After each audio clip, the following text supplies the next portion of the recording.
Hello, everybody. Welcome to the Times Literature Festival 2021. I'm Vinay Sitapati. I'm an associate professor of political science at Ashoka University. And with us today is none other than Amish. Amish is a best-selling author, 5 million and more copies he's sold. So he needs no introduction. And for the next 45 minutes, we're going to talk about his latest book, Suheldev. And I just want to kickstart with a simple question, which is that, the 5 million readers of yours love your, your style, your touch. I founded a page turner, that I finished a paragraph and the end of the paragraph was kicking me into moving to the new paragraph. So firstly, that's the most important test of a book, that do you want to finish it? And I was wondering, I suspect this is the first time, like James Patterson, that you employed a team, right? You come up with the idea, and then you tell the idea to the writing team, you show them the research, and then they produce a first draft, and then you work on that draft and you have subsequent drafts, right? So to readers of Amish, right, how are you able to reassure them, or how were you able to reassure them that this book had Amish 100%? Look, I mean, the first thing I have to be honest that it's not Amish 100%. So, which is why I make it very clear that this is a writer's center book. One shouldn't mislead. But I should add one more step in the steps that you laid out, that even the story summary, the story synopsis, which would be 5,000 words or 10,000 words, is mine. So I am a bit of a control freak. So the full story is mine, and then the first draft is written by the team. What it does essentially is it increases my capacity. I have too many story ideas for one lifetime, and ideally I'd like to finish as many of them as I can before I die. Don't want to carry them to my cremation fire. So hence this idea of working with a writer's center. The book has done as well as my other books. It's sold not a few million copies, but it sold a few lakh copies, 3-4 lakh, which is actually quite decent from numbers. So it has been received well by readers, and it carries all the elements that are a part of my standard fiction books. That ideally it should be a page-turning story, which reader feedback tends to show that it is, and I'm glad you liked it as well. I respect your writing a lot. I respect your opinion, but for me, the stories are never an end in itself. For me, the story is just a means. It's a wrapper through which I would like to convey some philosophy, some thoughts that I have. So that is also there in this book. All my books have some core philosophies that I want to convey through the wrapper of a story. This one has that. So Amish, I want to get, immediately to that core philosophy. So of course, there's for the few readers who haven't read the book, there's a lot of masala, there's a love interest, there's a gay love story, there's a heterosexual love story, there's betrayal, there's everything you want, in a page turner. But you also have a philosophy, right? And in some ways, the philosophy are repeated references to redefining dharma, or sort of defining dharma the true way, right? And in some sense, that argument can actually be a little controversial, right? Because at least what I got from the book is, Suheldev repeatedly saying that a definition of dharma that privileges non-violence at every step is wrong, right? And a definition of dharma where you are following rules of engagement with an enemy that doesn't follow the same rules is actually weak and wrong, right? For example, if you say the dharmic tradition is that one must, not attack at night, right? Or one must, always treat your surrendered enemy with respect, right? Not kill. Suheldev doesn't do either of this, right? And sort of in some sense, the denouement of the book is, whether his enemy should be, his Turkic Muslim enemy should be burnt, right? And Suheldev's Indian Muslim colleague says, of course he should be burnt because he's not a true Muslim, because he massacres the innocent. And, there's a back and forth. And finally, Suheldev decides to burn him, even though a traditional view of dharma may say that you have to accord the enemy the respect of his or her religion, right? So can you tell us a little more about this core reinterpretation of dharma to make it more? Vinay, And critics could push you and say that you are saying dharma means ends justifies the means. Vinay, the thing with dharma is it's a very complex concept. It's not a list of commandments. It's not a list of do's and don'ts. Dharma doesn't treat you like a child. It treats you like an adult. Right? And in terms of warfare as well, there are various archetypes, if you want to call it that. There is Lord Ram's approach to war, right? Which would always be straight no matter what. There's Lord Krishna's approach, where for the sake of the greater good, you do what you have to do. Right? And this is the debate, a part of this is the debate that happens at the end with the decision that King Suheldev makes. Because, and there is a philosophy, there is a Sanskrit line, it comes down from ancient times, Shate Shatyam Samacharit. Dusht ke saath dushtata hi karni chahiye. That you have to speak to an enemy in a language that that enemy understands. Now, the debate that happens, which you refer to, because, and it's essentially a debate that happens between Indian Hindu and an Indian Muslim. The Indian Hindu is saying, no, that Turkic Muslim has to be given the respect, or his corpse has to be given the respect, or that his religion demands. And the Indian Muslim is saying, you are trying to say that he's one of us. We are telling you he's not one of us. Right? Many Indians don't know this. Most don't know where the 10 Pakistani terrorists who came to Mumbai in 2018, most don't know where they are buried. There's a reason for that. The Indian Muslim community refused to accept those bodies. They said, we will not accept them, they're not Muslims. It is an indictment of the kind of media that we have, that they haven't actually publicized this. Right? Most Indians actually don't know this. Right? So the argument that the Indian Muslim makes in King Suheldev is the argument that the Indian Muslims have made today on Pakistani terrorists. Sad that most Indians don't know this. King Suheldev has his approach. What he says is the following, that what is the duty, what is the dharma of a warrior? Right? And his Indian Hindu follower says the dharma of a warrior is to win, but win without breaking any rules of war. And King Suheldev says it would be perfect if life has given you that option. Right? What if life does not give you that choice? Because you don't make choices in a world the way it should be.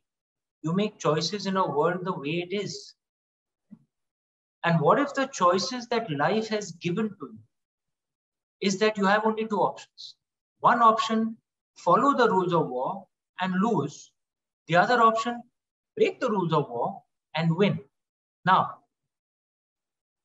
if you lose, your innocent followers who are standing behind you, who are expecting you as a warrior to protect them, will suffer at the hands of that enemy. And we know what happened, what people like Mahmud Ghazni or Alauddin did. And he said, on the other hand, you can break the rules of war as a warrior and win and protect the innocents that are behind you, even though you know according to the laws of dharma, because you have broken the rules of war, your soul will be punished in this life or the next. Essentially, what King Suheldev, the argument he makes is this, that a warrior, a true leader, is not just one who's willing to sacrifice his life for his people. He's one who's willing to sacrifice even his soul for his people. And to him, that is dharma. There are many warriors in the last 1,000 years who actually fought this. Chhatrapati Shivaji Maharaj, Suheldev. And perhaps that's the reason we are the only pre-Bronze Age culture that is still alive. The invaders who came here, we see them as Muslim invaders. I make that argument. They're not Islamic. We don't call the British invasion the Christian invasion? Why do we call the Turkic colonial invasion the Muslim invasion? Indian Muslims weren't a part of it. The same invaders who came here went to various other parts of the world. They were the military superpowers of the world. How India is the only land that is ancient culture that is still alive. We are the only pre-Bronze Age culture that is still a living culture. I believe a part of it is perhaps that our warriors understood that they have to fight the way they have to fight to protect their innocence. And that's the argument essentially being made. Lord Krishna's path. No, fair enough, Amish. But since I'm a political scientist, I must push you a little bit on the political questions. Now, I know that you're scrupulous in not having a political opinion publicly. You're very, very careful, right? But it's hard to read your book and not see that Narendra Modi has exactly the same view of history that you do, right? And this is not to tar you or to push you in that sense at all. To give you just one example, as you know, Suheldev now is highly politicized. You mentioned that in your introduction itself. And the reason is quite clear that, Suheldev is seen as the Raja or the leader of the Rajbar community in UP, especially in East UP, and they are 15% of the population. And so this is another way in which the BJP reaches out to OBCs, especially MBCs, to get them in the Hindutva fold, right? Now, you are very careful in not assigning a caste to him. You say that. But you are clear that he's a subaltern caste, right? While the debate is he a Parsi, is he a Rajbar, is he a Rajput? The Rajput members are saying that, you're appropriating our icon. And I wanted to push you a little bit on that, which is that, in the absence of very strong historical evidence on Suheldev, is the version that you're seeing in complete alignment with the BJP? Not that you intended it, as a consequence. Look, it's let me put it this way, and as you said rightly, I never comment on politics. I'm an Indian. I identify myself completely as an Indian. My books and the blurbs that you see on it, you'll find politicians, journalists, thinkers from both sides of both shades of opinion, both shades of the ideological divide, if you want to call it that, supporting my books. So I get along with anyone who is pro-India. Right? In terms of which community he belonged to,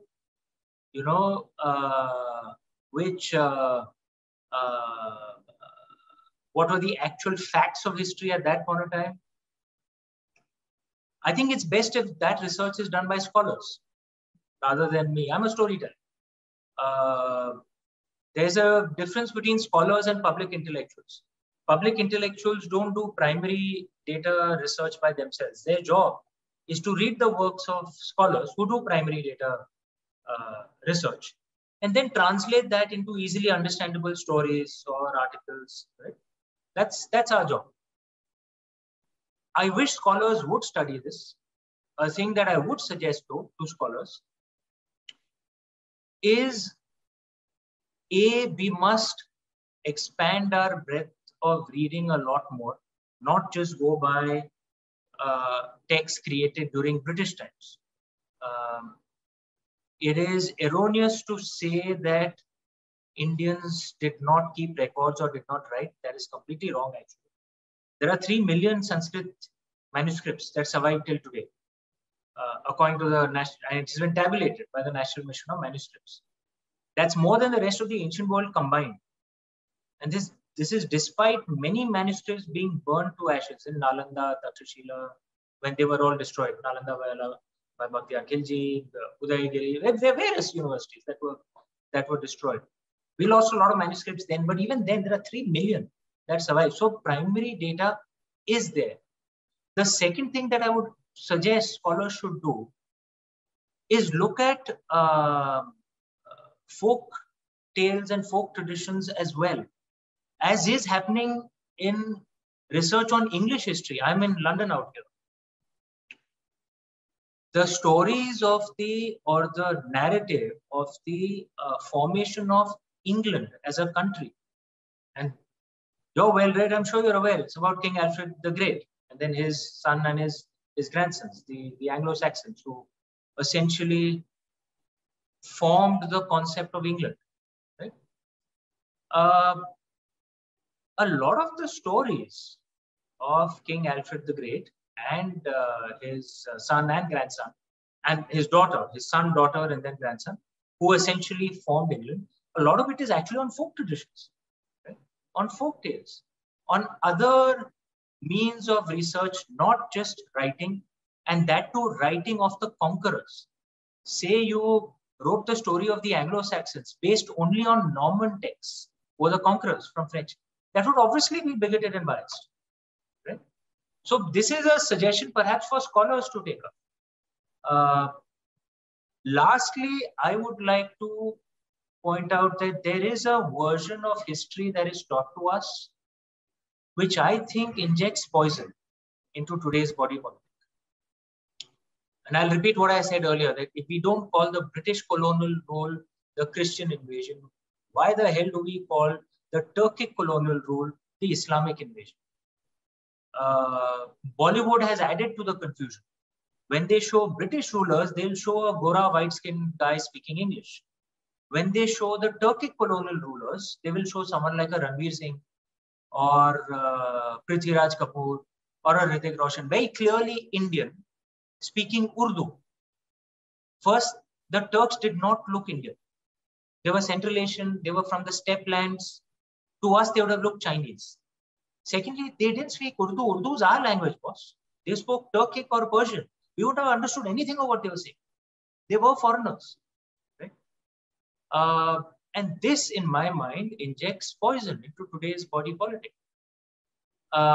Should we actually have and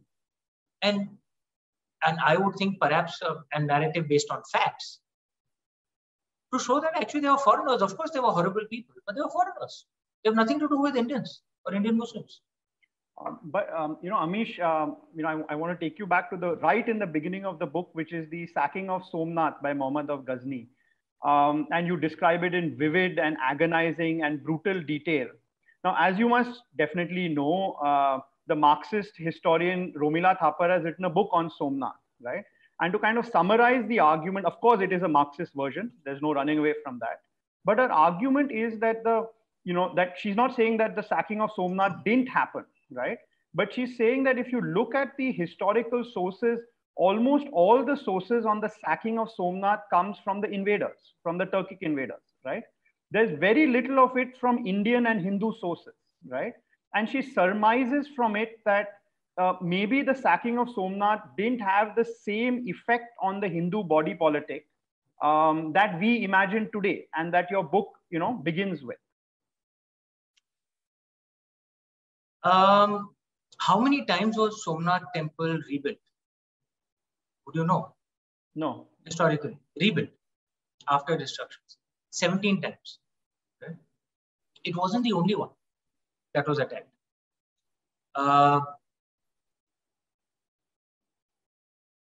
There's a book by Catherine Nixie, The Christian Destruction of the Classical World. And this was a tide of history. I'm not saying people today need to be blamed for it, but it didn't just happen in India. Monotheist faiths across the world massacred all pagan cultures.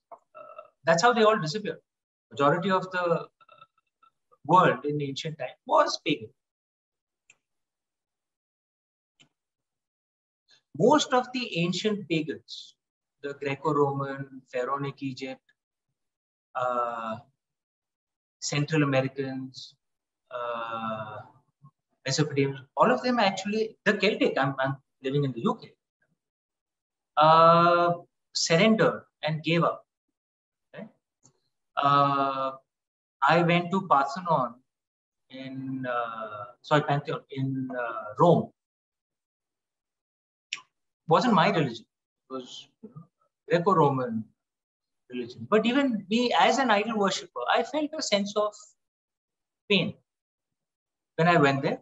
It was sad what happened. I mean, You want to build a church? Build it somewhere else. Why do you have to destroy what was a pagan temple? But the Italians, whose legacy it is, don't feel a sense of faith. They haven't rebuilt anything. That itself shows how important it was to Indians and to Hindus. And this is not the only temple. Repeatedly, Meenakshi was destroyed, was rebuilt. Meenakshi ji. Repeatedly across the country. Which is why we are the only pre-Bronze Age culture that is still around. If it was not important to us, like it is not important to the descendants of the Phoenicians or the, in Libya or in the Middle East, or the descendants of the Greco-Romans, or the descendants of the Celts, it is not important to them.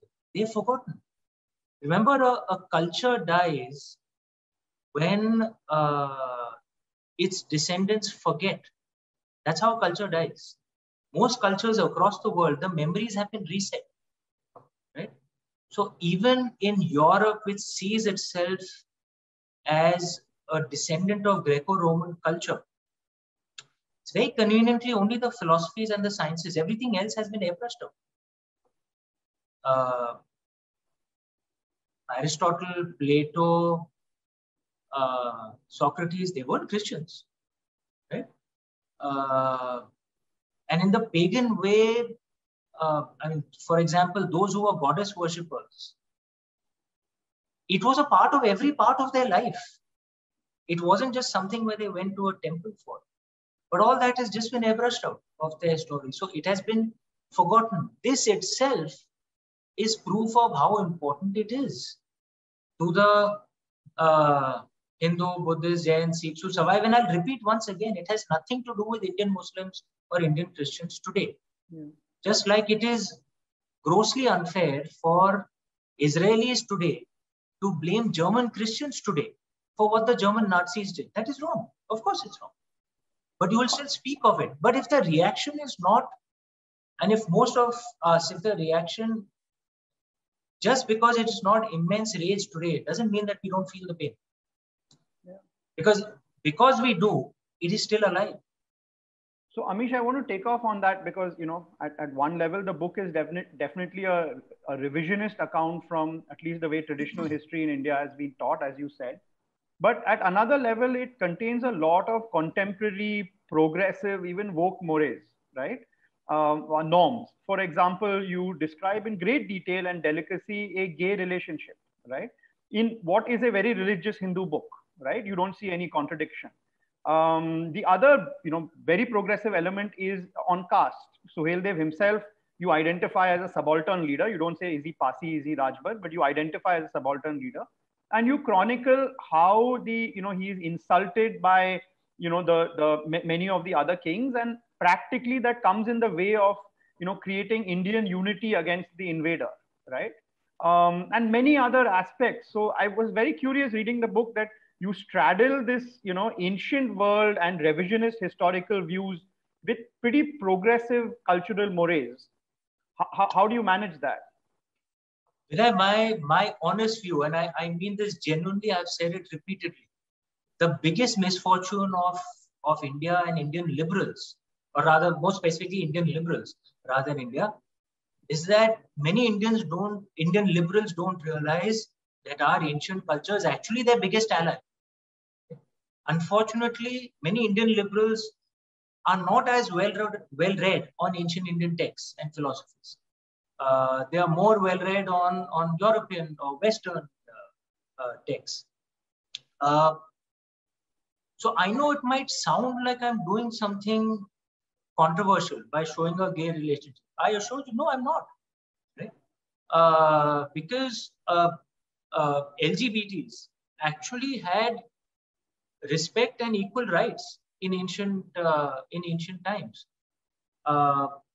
We never had an approach that LGBTs have to be killed or punished. At least India and Dharmic religions never had that approach, right?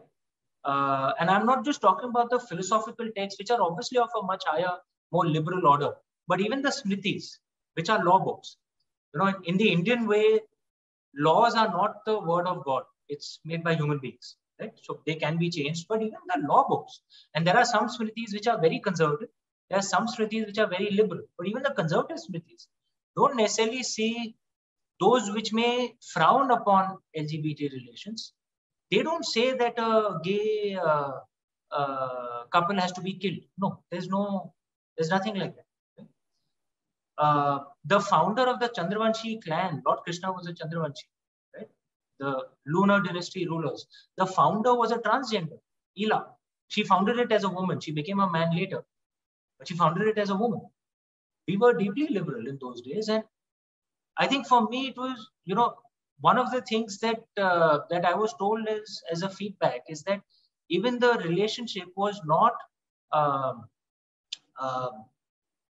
Sometimes in Bollywood, they make it a parody, right?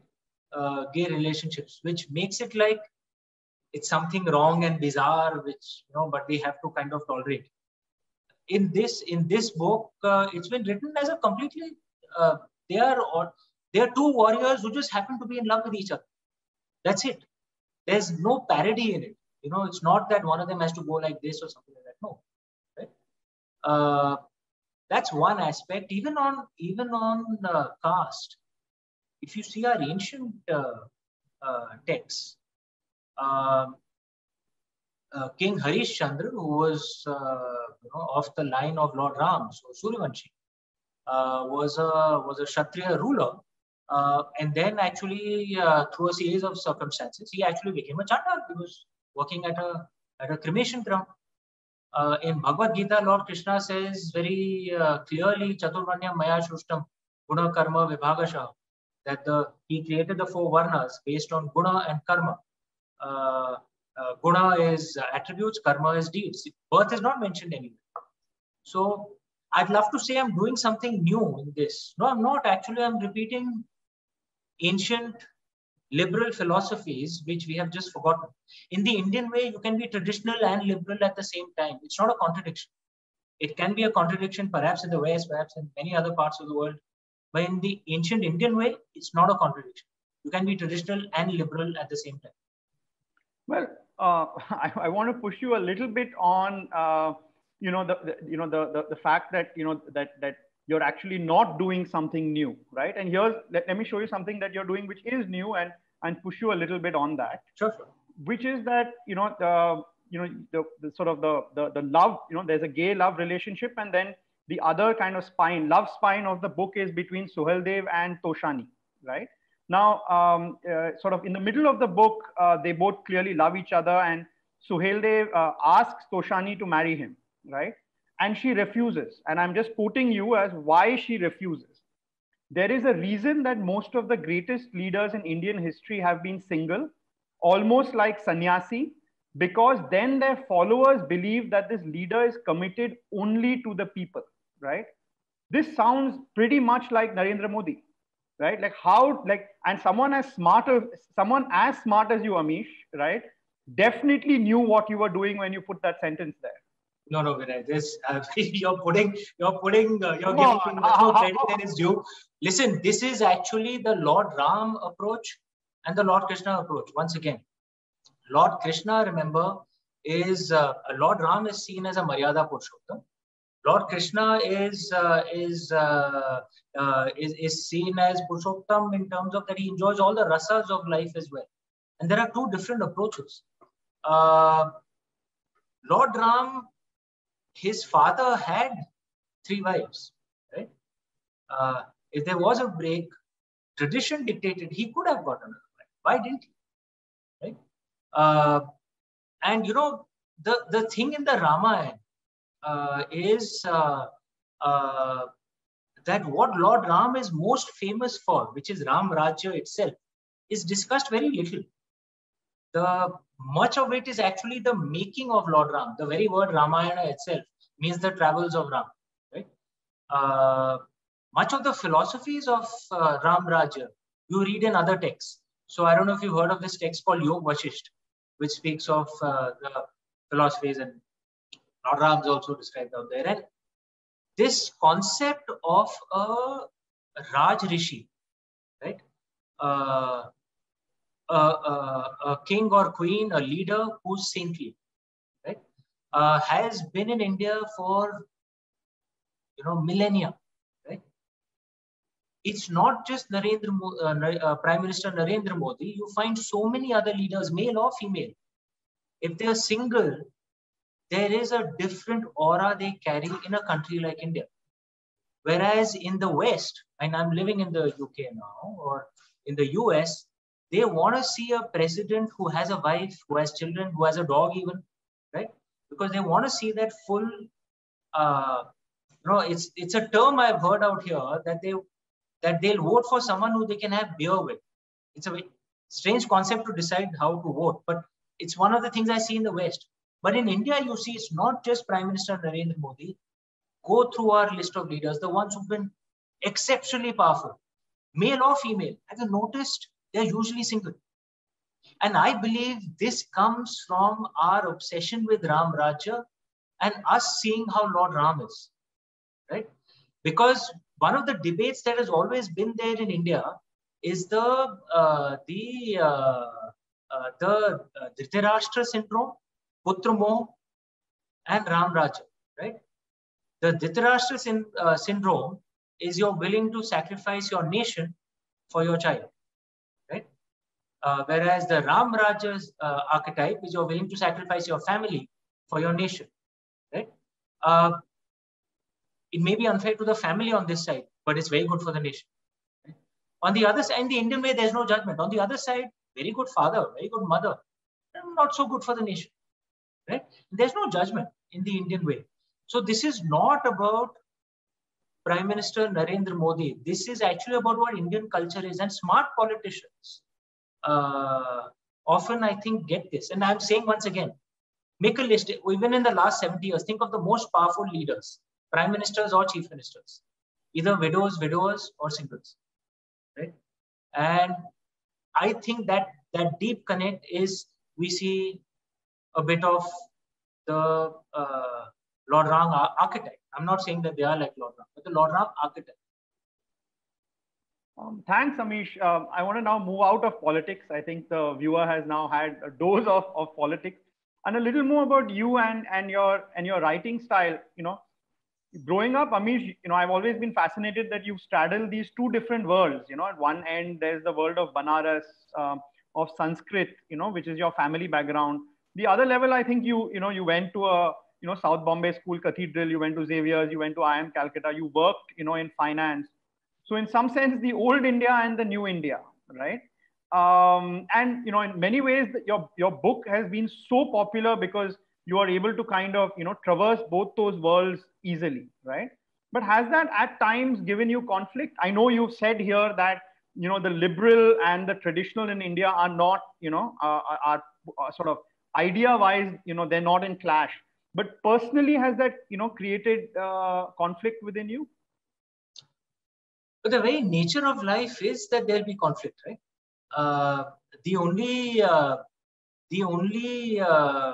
area or time where there is no conflict is where there's death. If you're dead, then there's no conflict within you.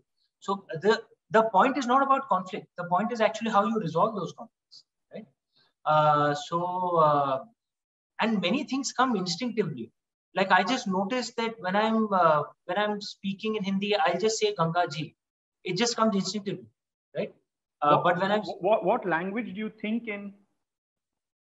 I think it's a khichdi. It may be more Hindi and English, but it's a khichdi, right? Of both languages. And I find that this is the first time I'm living abroad, first time I'm living outside of India. But I'm able to get along with Westerners out here as well who have a completely different mindset. And in that sense, it truly is a privilege, that you can see so much more of the world. That makes a richer life. And there is an ancient Indian philosophy that let all the knowledge of and influences of the world, come to me from all four corners of the world. But Mahatma Gandhi had added one line to that. But we refuse to be shaken from our own roots. So I think Indian roots are flexible and Catholic enough in terms of not the religion, but the word Catholic enough to see the beauty of positive cultural influences from all over the world. Right? Look, Goddess Saraswati could bless anyone. She doesn't have to bless only Indians, right? And if we are engaging with an open mind with everyone we meet, then we are the beneficiaries of it. We learn from it, and no doubt that my schooling, my education, the work that I did helps me do that in some ways. Yes. Amish, tell us, because I consider myself kind of a best-selling author.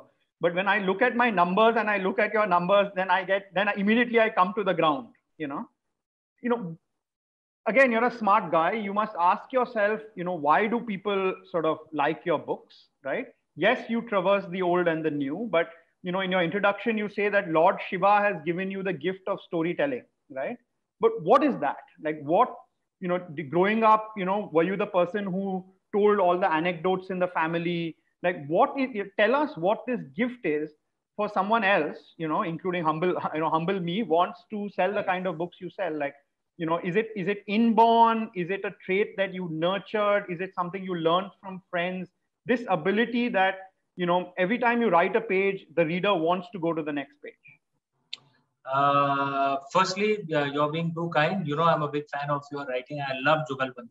So those who haven't read it, among the viewers here, shame on you guys. Go check it out. It is a fantastic book. Nice book.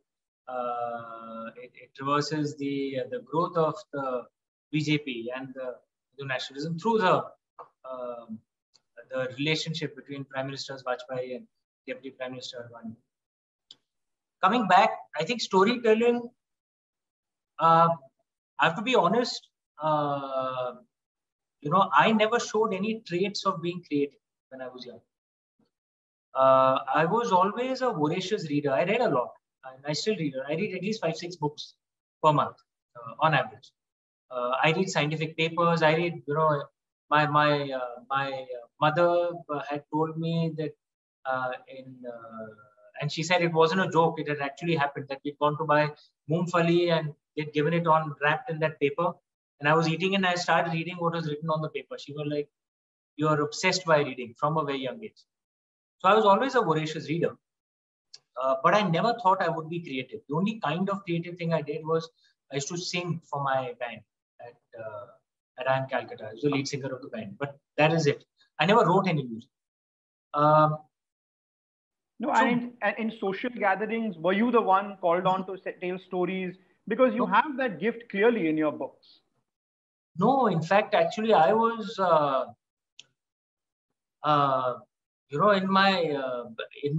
have a twin brother, Rashi. She was always the more outgoing, fun person. It's not that I was completely shy. I would go out. I don't think I was the life of a party or anything.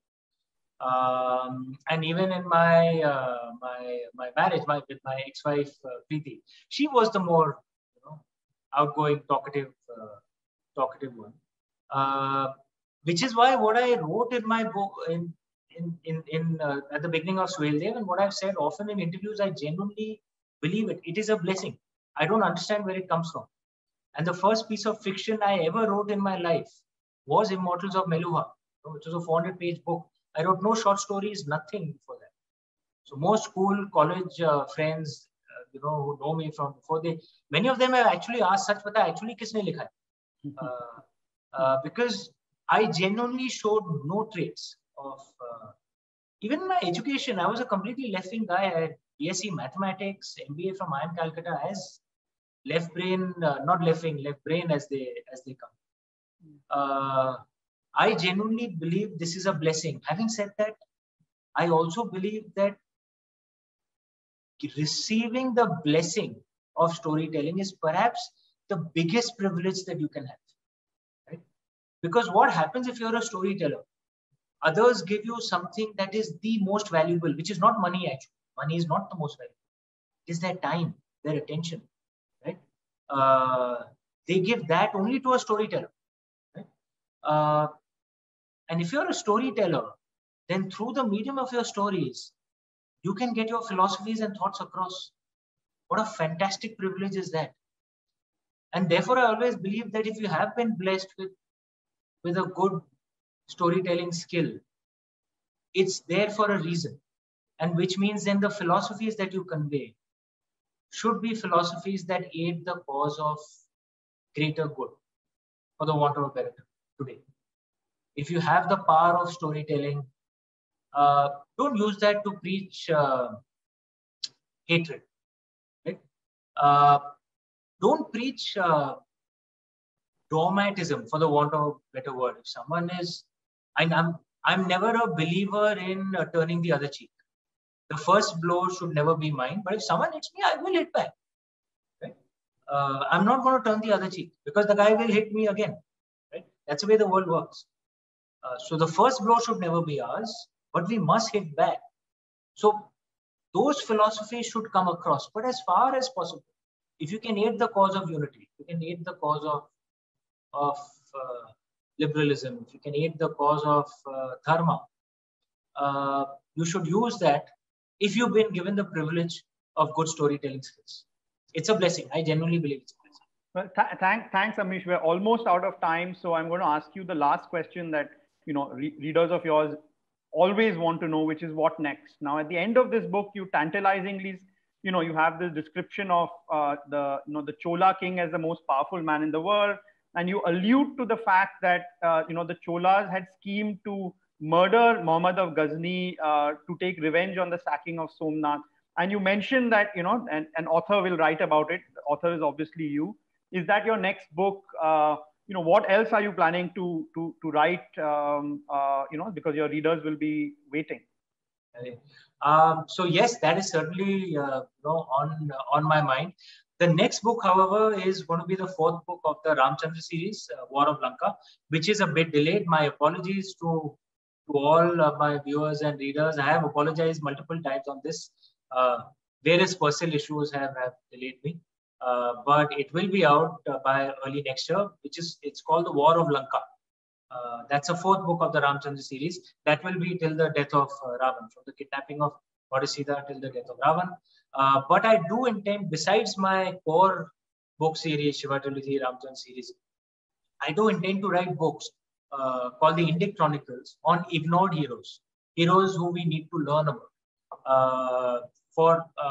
who have been ignored in the last 1,000 years, perhaps some even longer, because of a very Delhi-centric view of our history.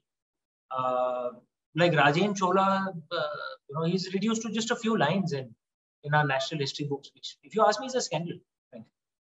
He's one of our greatest emperors ever. So I do have two books in mind for Rajen Chola, for Emperor Rajen Chola. And yes, that is also a part of the Indic Chronicles. It's a part of the plan. Thank you very much, Amish. This has been a lot of fun. Thank you very much.